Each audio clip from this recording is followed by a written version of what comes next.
موضة الجديدة هي، موضة جديدة هي تبع لازم بس تجي بدهم ياخذوا ضغطات. ما كنا اول نروح عند الدكتور فورا بتذكر. ها؟ ايه بتذكر انا ما بدخل والله الحمد لله، الله يغنينا عن دكاتره. انا هون اذا بدك تعطس بيقيسوا ضغطك وحط. شو فيني اذا رفعت لي ضغطي مرتي؟ ارتفع ضغطي من الباميه اكيد. تفضل تفضل يا ست راسل.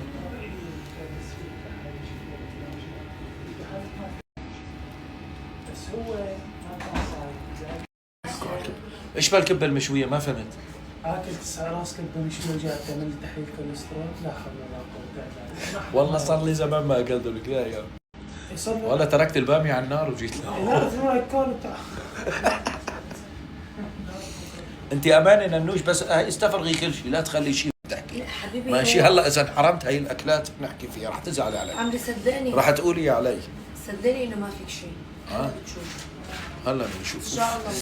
هذا شد على ايدي كثير الجهاز، كثير شد على ايدي. ليش هيك؟ والله شد على ايدي كثير. لا ما اخر مره ما هيك شد. طلع لي عروقتي يا الله. ها؟ لا ما بصير تتحرك ايدك. ما بصير احكي كمان. والله جهاز الضغط لازم تجيبه لعندي على البيت، هو الوحيد اللي خلى جوزي يسكت. طلع ما احلى حدا ريت جنازته جوزي اللي بيحكي بنقف. اوكي فهمت. في شيء الا سأل نورمال؟ نورمال. صار الاصبع فيه شيء اصبعي. بس يخلص إياه. حسابك بس اخلص. لا احلى شيء عادوني الضغط لانه حكيت. بدك تستنى اخلص. اوكي فهمت. في شيء الا سأل نورمال؟ نورمال. صار الاصبع فيه شيء اصبعي. فيه شيء اصبعي. لا بدك تفحص اصبع، تركت كل يوم تفحص الاصبع. هذا شو دخل؟ هذا مشان الضغط، هذا الاصبع مش. تفضل. الله يزيد فضلكم. يلا حبيباتي يلا نشوف. في شيء لعيان لا هلا هون حطيت ايدك هون.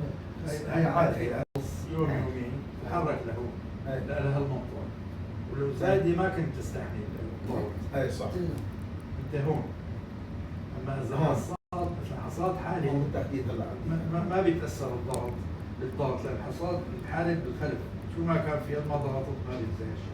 ما اذا انزعجت تكون غازات. شايف ما بتكون؟ هون هون هي الكولون الصاحي هيك. بس هي بما انه الغازات ما مشكله اذا ما تعالج. ايه اني اكله والله. وكمان ما في طريقه. دكتورة العيلة. صورة الناس عندهم غازات. ونشوف الاشياء الثانيه. اللي بيهمنا هي مثلا الحاله كمان حتى هي مستبعده، لانه كان طلع شيء مثلا دم بالبول، حتى اذا ما شفت كان بين شيء التحاليل بس ما في شيء. دم خفيف ما في شيء بالبول. وظائف الكلى الكبد كل شيء تمام. الوظائف كلها سليمه والكبد سليم، بس البول في بالبول رمل. في رمل؟ رمل هذا اذا تجمع بيعمل حصاد. حصاد كليه ما عندك. حصاد يعني ايه اذا الحصاد يكون بالحاجه. حسب بالصوره. انا بقوليات ما بقرب عليهم.